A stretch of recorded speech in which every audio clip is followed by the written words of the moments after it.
बार्टी पुणे येथे 2020च्या संशोधक विद्यार्थ्यांचे उपोषण 48 दिवसापासून सुरू आहे। सरसकट 719 विद्यार्थ्यांना फेलोशिप देण्याची मागणी आहे। सारथी आणि महाज्योती या संस्थेमध्ये सरसकट फेलोशिप दिल्या जाते, मग तोच नियम बार्टीमध्ये का नाही, असा प्रश्न महासंचालकाला भेटून ऑल इंडिया पॅंथर सेनेचे राष्ट्राध्यक्ष दीपक केदार यांनी केला। सामाजिक न्यायाचं केंद्र असलेलं बार्टी, सामाजिक समता आणि सामाजिक न्याय याचं हे केंद्र आहे। पण अनेक वर्षांपासून मी बघतोय की या ठिकाणी सामाजिक न्यायाची भूमिकाच घेतली जात नाही। सामाजिक अन्याय आणि सामाजिक असमानता ही वागणूक जाणीवपूर्वक या बार्टीच्या माध्यमातून, सामाजिक न्याय विभागाच्या माध्यमातून देण्यात येते। या राज्यात सारथी अस्तित्वात आहे, महाज्योती अस्तित्वात आहे, त्यानंतर आदिवासींची सुद्धा एक संस्था अस्तित्वात आहे। तिन्ही ठिकाणी सरसकटचा रूल्स आहे। कसली एक्झाम नाही, कसली पडताळणी नाही, सगळ्यांना आला त्याला फेलोशिप दिली अशी असणारी तरतूद त्या संशोधका संदर्भात आहे। पण बार्टी संदर्भात वेगळा रूल्स आहे। इथं भीक मागावं लागते।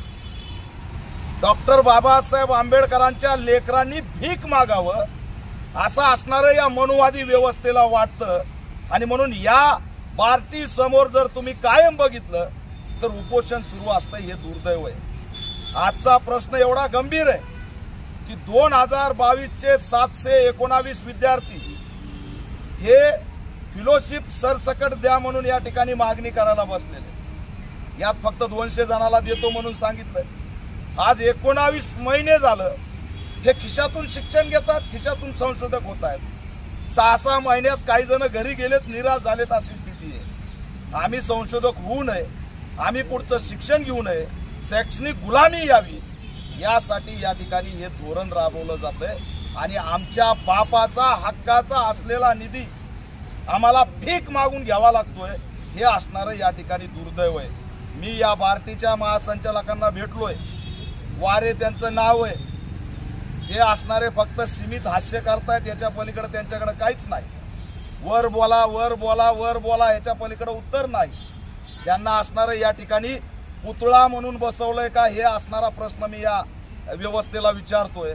आज 48 दिवस झालं या महाराष्ट्राला मी सांगतोय, या आंबेडकरी जनतेला सांगतोय की 48 दिवस झालं या ठिकाणी 2022-2018च्या विद्यार्थ्यांच्या मागण्या घेऊन ते उपोषण करतात।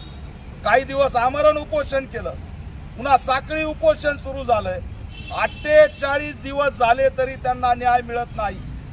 त्यांना आई वडील आहेत, ते सुद्धा कुणाचे लेकर आहेत, त्यांच्या घरचे वाट बघतायत। हे असणारे यांना उठू या ठिकाणाहून त्यांचा प्रश्न मार्गीच लावायला तयार नाही। या राज्यात मराठा समाजाचं आंदोलन असेल तरच सिरियस घेणार आहेत का?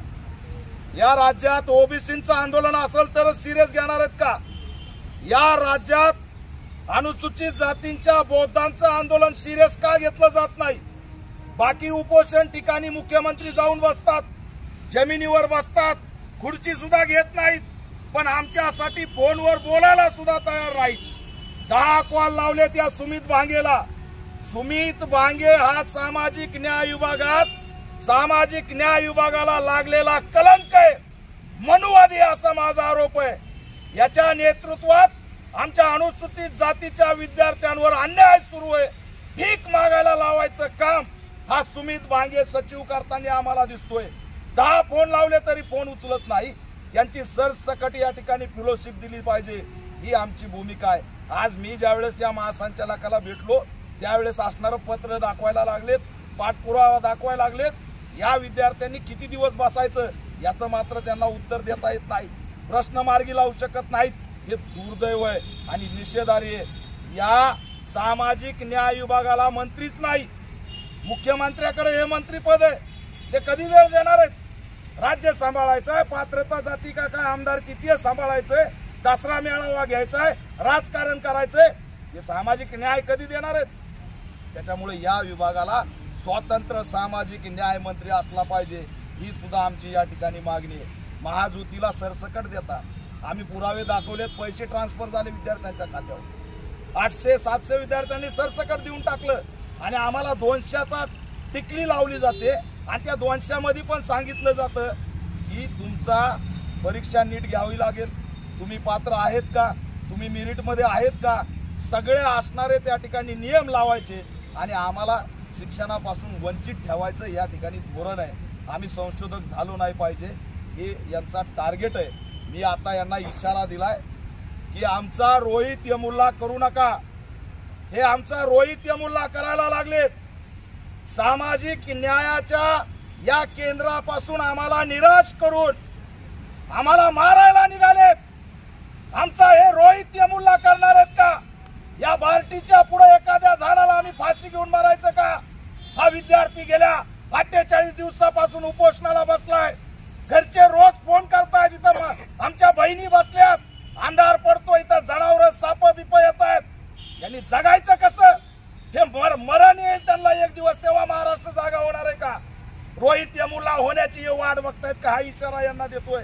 हे आम्ही कदापि खपून घेणार नाहीत। आमच्या एकाही विद्यार्थ्याच्या केसाला जरी धक्का लागला इथं उपोषण करताना तर याद राखा, एकनाथ शिंदे हे आम्ही कदापि या ठिकाणी सहन करणार नाहीत आणि तुमची व्यवस्था उलटून लावल्याशिवाय आम्ही शांत बसणार नाहीत, हा इशारा सुद्धा देतोय।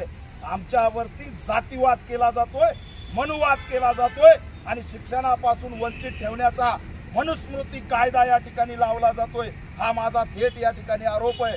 तात्काळ 719 जण आणि 2018 194 जण यांना फेलोशिप मिळाली पाहिजे, यांची यादी जाहीर झाली पाहिजे। मी त्यांच्याकडे मागणी केलेली। दुर्दैव आहे की काल मुंबईमध्ये ताज हॉटेलला राष्ट्रीय अनुसूचित जाती जमाती आयोगाचा अध्यक्ष आला होता। कशामध्ये आलाय? ताज हॉटेलला। आणि तिथं हे सुमित भांगे बसले, तिथं हे सगळे डिपार्टमेंट वाले बसले सामाजिक न्यायाचे, आणि त्यांना अहवाल काय दिलाय की आम्ही महाराष्ट्रात सामाजिक न्याय विभागाच्या कल्याणकारी योजनांची अंमलबजावणी करतोय। यांच्या कोणत्या योजना आहेत? 48 दिवस उपोषण करावं लागतं ही योजना आहे, सरसकट फेलोशिप देत नाहीत ही योजना आहे, शिष्यवृत्ती दिली जात नाही ही योजना आहे। 7 हॉस्टेलमध्ये आळ्या निघल्यात, आळ्या किडे निघलेत, जेवणामध्ये चिखलीला 6 मुली ऍडमिट होत्या, मरता मरता वाचल्यात, त्या ठिकाणी 4 जण सस्पेंड झाले। हे अनुसूचित जाती जमातीच्या आयोगाला दिसलं नाही, त्यांनी का चिखलीला भेट दिली नाही? सुमेध भांगेंनी का अहवाल मांडला नाही? अरे 8 त्या ठिकाणी 4 कर्मचारी सस्पेंड झालेत, जोशी नावाची महिला सस्पेंड झाली। आमचा अन्याय नाही तर काय? आळ्या निघल्या तिथं आणि ताज हॉटेलला बसून इथं नौटंकी करता, कल्याणकारी योजना देतो म्हणून सांगता। हे सगळं असणार मनुस्मृती आणि मनुवाद आहे। हे आमचा या ठिकाणी छेड करायला निघालेत, आमचा आवाज दाबायला निघालेत आणि आम्हाला शैक्षणिक गुलाम करायला निघालेत, असा आमचा या ठिकाणी आरोप आहे। ताज हॉटेलमधून आढावा घेतला जातो, हे महाराष्ट्राचं दुर्दैव आहे। आज 48 दिवस झालेत। बार्टीचे आम्ही 2022चे विद्यार्थी आहोत फेलोशिपचे। इथे महाराष्ट्रातून सगळ्या विभागातून विद्यार्थी आलेले आहेत। माझ्या भगिनी आणि बंधू सगळीकडचे आहेत। ते पावसा पाण्यामध्ये पण आम्ही इथंच बसलेलो होतो। सगळे आमदार किंवा कोणी येत असतील संस्था सगळे आम्हाला भेटून जातात आहे, पण कोणी आमचा निर्णय कोणी घेऊन जात नाही आहे पुढे। पण आज आम्हाला एवढंच आहे की शिक्षणासाठी जर भीक मागावी लागत असेल तर महाराष्ट्रात ही खूप मोठी शोकांतिका आहे। विद्यार्थ्यांनी शिक्षणासाठी भीक मागावं, हे जरा सरकारने थोडंसं डोक्यात घ्यावं की विद्यार्थ्यांनी ही वेळ येऊ देऊ नये। मला असं वाटते की ही वेळ एसटीच्या मुलांवरती काय यावी? दुसऱ्या बार्टी आहे, सारथी आहे, महाज्योती आहे, त्या विद्यार्थ्यांना जर सगळे हक्क भेटत असतील तर मग आम्हाला का नाही भेटू देते? समान सगळ्यांना द्यायला पाहिजे यांनी हे सगळे हक्क। आज आम्ही विद्यार्थी एवढे बसलेलो आहोत तर त्यांचा सगळ्यांनी विचार करावा की 48 दिवस मुलांनी कसं राहिलेलं असेल, इथे राहण्याची सोय आहे का, इथं खाण्यापिण्याचं आहे का, विद्यार्थी कसे करत आहेत, काय करत आहे, याची दखल कोणीच घेतलेली नाही आजपर्यंत। आणि परत आज आम्हाला बार्टीमध्ये पण काही गोष्टी जर आम्ही सांगितल्या की आम्हाला हे हवं आहे ते हवं आहे, त्या गोष्टींना पण आम्हाला दुर्लक्ष केलेलं असतं। काही गोष्टींना आम्हाला कुठल्या सरांना जर भेटायचं असेल, वारे सरांना, तर आम्हाला 4 वेळा परमिशन घ्यावी लागते की या मॅडमकडे जा, त्या मॅडमकडे जा, अर्धा तास थांबा, 1 तास थांबा। ह्या गोष्टी कशासाठी हवेत? आम्ही 48 दिवस इथं समोर बसलेलो आहोत। सर्व बार्टीचे जे आहे स्टाफ सगळं आम्हाला रोज बघत जातात, सकाळी जाताना येताना पण बघत असतात। त्यांना हे दिसत नाही की विद्यार्थी इथं बसलेले आहेत, की त्यांची काय तळमळ असेल। तर आज आम्ही गेल्यानंतर आज आम्हाला सन्मानाने तरी बोलवायला पाहिजे, ती तरी अपेक्षा करतच नाही आम्ही। पण जर आज आम्हाला प्रत्येक गोष्टीला झटावं लागत असेल, प्रत्येक गोष्टीला आंदोलन करावं लागत असेल तर मुलं शिकणार कशी काय? शिक्षणासाठी खूप विचित्र चाललेलं आहे महाराष्ट्रामध्ये.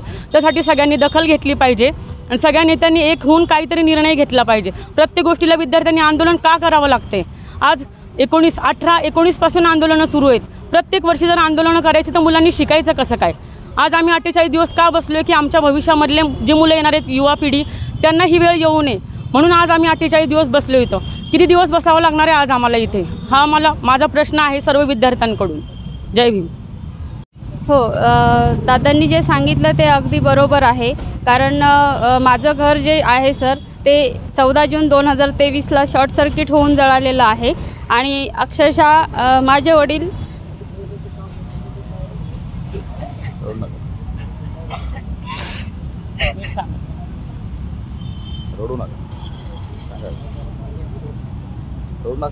रडू नका सांगा ना तुम्ही समजून सांगा.